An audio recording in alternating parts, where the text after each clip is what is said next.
Alors je crois qu'il y a une différence culturelle fondamentale entre les règles et la régulation, l'approche de la régulation en Europe et aux États-Unis. En Europe, on est vraiment des partisans de la mise en place de vraies règles, de lois qui vont limiter les abus, limiter les comportements risqués et qui scandalisent aujourd'hui un petit peu tout le monde dans le cadre de la crise financière. Aux États-Unis, on est plutôt sur un modèle de bonnes pratiques. On met en place des codes de conduite, on met en place des incitations à se comporter correctement, mais on laisse une liberté aussi importante que possible aux acteurs économiques parce qu'on est convaincu que si on réduit leur liberté, on les empêche d'agir et on est même convaincu qu'on peut les amener à des comportements risqués. Un certain nombre d'analystes de la crise financière expliquent aujourd'hui que ce sont les normes comptables mises en place à la suite des affaires WorldCom, Enron en 2001 qui font que les banques ont eu à adapter leur comportement et leur placement sur les marchés financiers et que c'est peut-être pour ça aussi qu'on a abouti à une crise financière et à une prise de risque aussi importante.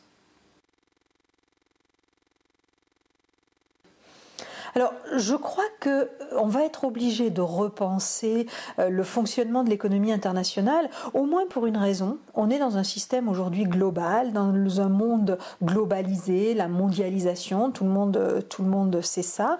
Donc aujourd'hui, dans un système où toutes les économies interagissent, tous les acteurs économiques sont interdépendants les uns des autres, et donc pour l'instant, les règles mondiales n'ont pas été pensées pour cela, voire même dans certains domaines, il n'y a pas de règles mondiales.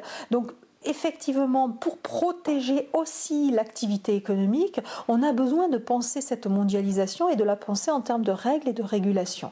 Donc, un nouveau Bretton Woods est très fortement souhaitable et je pense que cette crise financière et la crise économique qui s'annonce vont inciter les politiques à prendre leur part et à véritablement repenser un petit peu tout ça. Le fait qu'on y associe aussi les BRIC, plus le Mexique, plus l'Afrique du Sud est plutôt une bonne nouvelle parce qu'on a pris conscience que ce monde était à présent global et que tout le monde devait participer à la mise en place d'un certain nombre de règles, même si elles ne sont que pour protéger les acteurs économiques, mais ces règles sont nécessaires.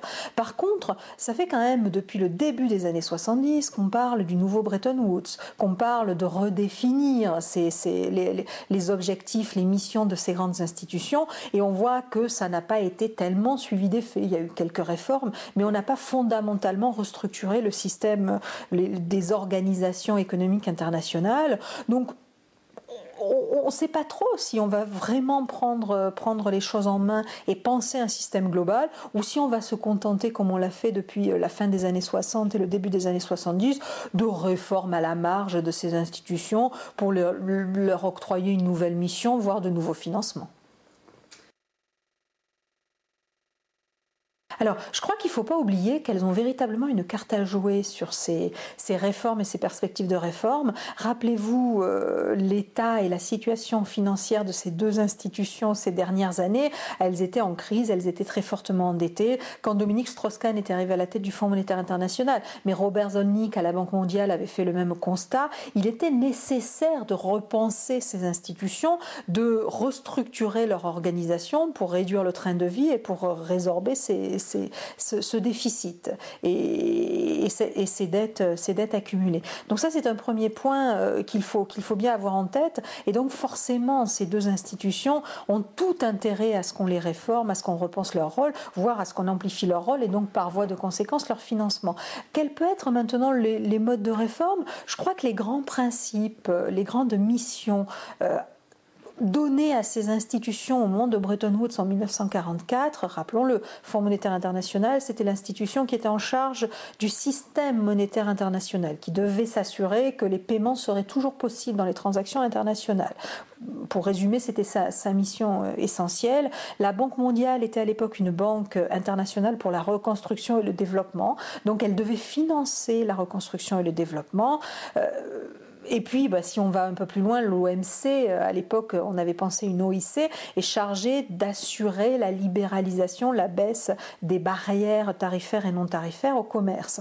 Donc je pense que ça, ce sont des missions importantes, des missions qu'il faut peut-être redéfinir, mais qui doivent rester en tant que telles, parce que finalement, on se répartit assez bien le gâteau de ce qu'il faudrait faire pour réguler l'économie internationale. Après, tout dépendra bien évidemment des intérêts de chacun, de la volonté politique de chacun des partenaires pour réformer ces organisations. Et on a encore une vision assez floue de ce que veulent faire les différentes parties en présence.